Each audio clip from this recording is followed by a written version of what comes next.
धम्मपदामधल्या गाथा म्हणजे केवळ काही जुन्या कथा नाहीयेत.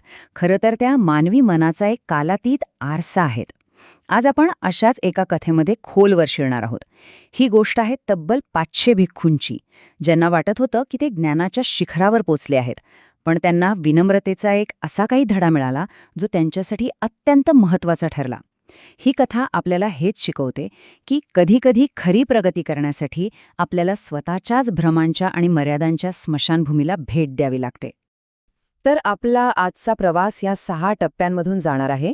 आपण एका प्राचीन कथेतील मानसिक सत्यापासून सुरुवात करणार आहोत आणि मग तेच सत्य आजच्या आपल्या जीवनात कसं वापरता येईल यावर लक्ष केंद्रित करणार आहोत. चला, आपण श्रावस्तीच्या जेतवन विहारात पोहोचूया. जरा कल्पना करा त्या जागेची. तिथली हवा ध्यानाच्या शांततेने आणि ज्ञानाच्या एका मंद सुगंधाने भारलेली आहे. दुपारची वेळ आहे. पानांची सळसळ आणि कुठून तरी भिक्खूंच्या पठणाचा एक मंद सूर ऐकू येतोय. बाकी सगळीकडे शांतता. याच पवित्र आणि शिस्तबद्ध वातावरणात 500 भिक्खूंचा एक गट राहत होता, ज्यांना वाटत होतं की त्यांनी कठोर साधनेनंतर ज्ञानाचं अंतिम शिखर गाठलं आहे. 500 ही काही छोटी संख्या नाहीये. या सगळ्या भिक्खूंनी तथागतांकडून ध्यानाचा एक विषय घेतला आणि अरण्यात जाऊन कठोर तपश्चर्या केली होती. अनेक महिने एकांतवासात घालवल्यावर त्यांना एक खोल, एक विलक्षण ध्यानावस्था अनुभवता आली. त्यांना वाटलं, बस आपण ते साध्य केले, ज्यासाठी आपण आपलं घरदार सोडलं होतं. पण गंमत म्हणजे कधीकधी आध्यात्मिक मार्गावरची सगळ्यात मोठी प्रगती ही सगळ्यात मोठ्या गैरसमजातूनच जन्माला येते. तर त्यांच्या मनात नेमकं काय चाललं होतं हे समजून घेणं महत्त्वाचं आहे. त्यांनी झान म्हणजेच ध्यानाची एक अत्यंत खोल आणि आनंद देणारी अवस्था प्राप्त केली होती. पण त्यांनी याच अवस्थेला अर्हतपद समजण्याची एक मोठी चूक केली. आता अर्हतपद म्हणजे काय? तर सर्व दुःखांपासून आणि आसक्तींपासून अंतिम मुक्ती. पण झान ही एक खूप उन्नत, तरीही तात्पुरती मानसिक अवस्था आहे. हा एक अगदी सूक्ष्म, लपलेला अभिमान होता. एक अशी आत्मवंचना जिथे ध्यानाच्या एकाग्रतेचा आनंदच त्यांना मुक्तीचा शाश्वत आनंद वाटू लागला होता.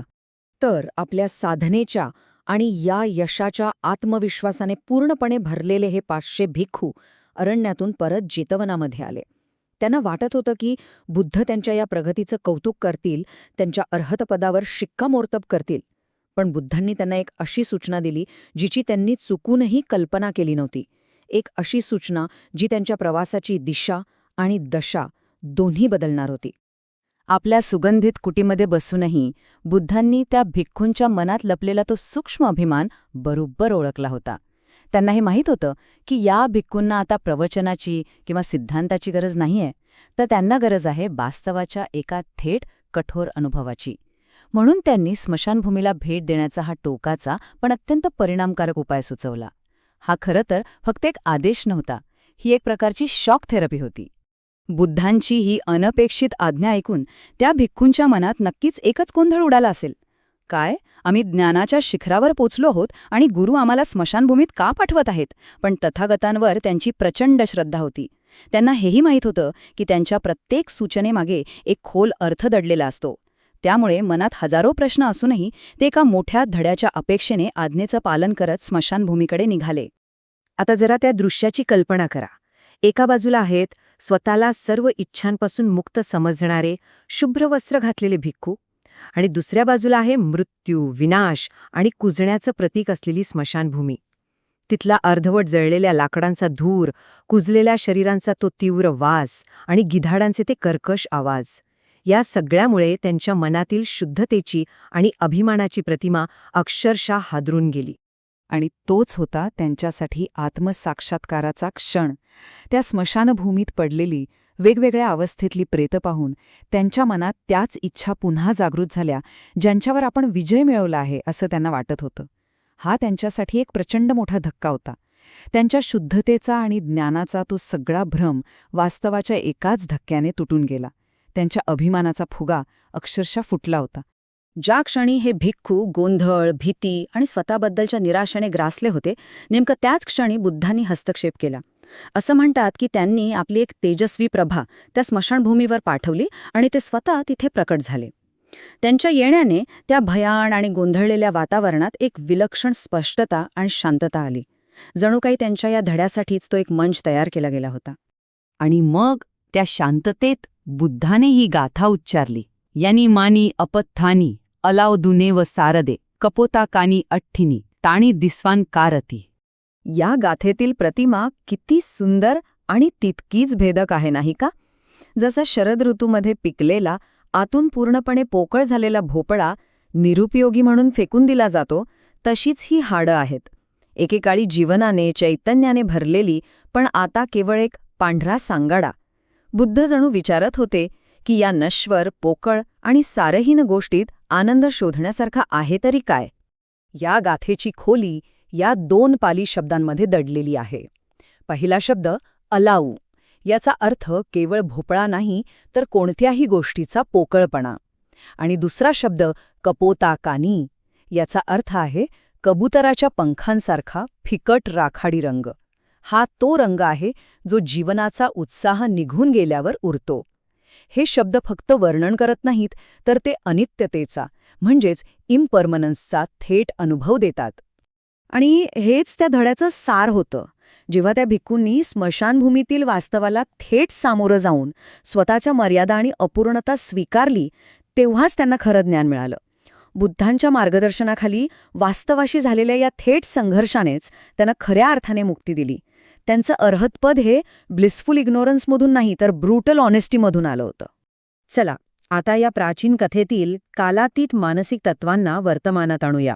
कारण ही कथा फक्त त्या भिक्खूंसाठी नव्हती, ती मानवी मनाच्या एका मूलभूत प्रवृत्तीवर भाष्य करते. ही एक प्रकारे 21व्या शतकातल्या आपल्या सगळ्यांसाठी आत्मजागरूकतेची एक नियमावली आहे. या कथेतला सगळ्यात महत्त्वाचा मुद्दा हा आहे की त्या भिक्खूंप्रमाणेच आपण सगळेच अनेकदा स्वतःला जास्त लेखतो. तो अभिमान आपल्या ज्ञानाचा असू शकतो, आपल्या पदाचा, संपत्तीचा किंवा अनुभवाचा असू शकतो. ही कथा आपल्याला आठवण करून देते की खरी वाढ तेव्हाच होते जेव्हा आपण आपल्या मर्यादा स्वीकारण्याची आणि अस्वस्थ करणाऱ्या सत्यांना सामोरे जाण्याची तयारी ठेवतो. मग आजच्या काळात आपल्यासाठी स्मशानभूमी काय असू शकते? म्हणजे अशी कोणती ठिकाणं किंवा परिस्थिती आहेत जिथे आपल्याला आपल्या मर्यादांचं आणि वास्तवाचं थेट दर्शन होऊ शकतं? चला, 3 आधुनिक उदाहरणं पाहूया. आपल्या व्यावसायिक जगात अनेकदा यशालाच आपली ओळख मानलं जातं. आणि जेव्हा एखादा महत्त्वाचा प्रकल्प अयशस्वी होतो, तेव्हा इतरांना दोष देणं किंवा स्वतःच्या अभिमानाचं रक्षण करणं ही एक सामान्य प्रवृत्ती असते.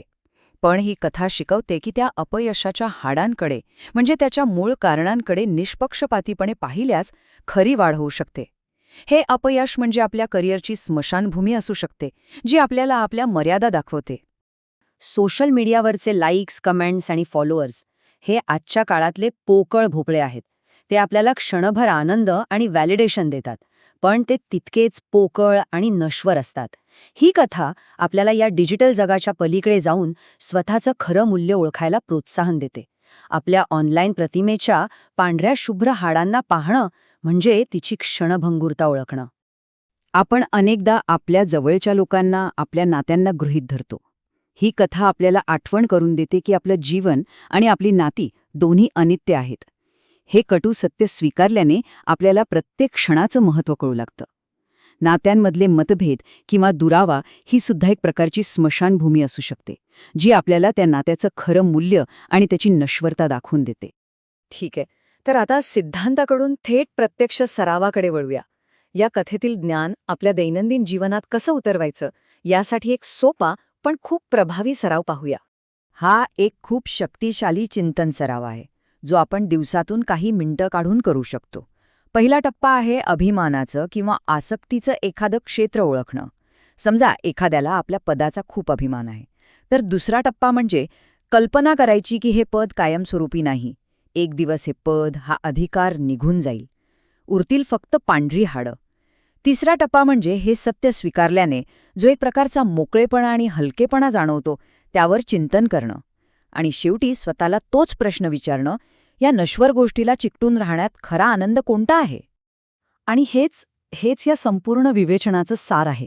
खरी प्रगती ही अंतिम ध्येय गाठण्यात नाहीये, तर ती सतत शिकण्याच्या आणि स्वतःच्या मर्यादा ओळखण्याच्या प्रक्रियेत आहे. आपल्या स्वतःच्या भ्रमांना आणि अपूर्णतेला धैर्याने सामोरं जाण्याची तयारी हीच खऱ्या ज्ञानाची आणि स्वातंत्र्याची पहिली पायरी आहे. आणि जाता जाता एक विचार सोडून जातो. आपल्या आयुष्यात असं कोणतं सत्य आहे ज्याकडे आपण अनेकदा डोळेझाक करतो? कदाचित त्याला धैर्याने सामोरं जाण्यातच खरी मुक्ती आणि स्वातंत्र्याचा मार्ग दडलेला असेल. हा प्रश्न प्रत्येकाने स्वतःला विचारण्यासारखा आहे.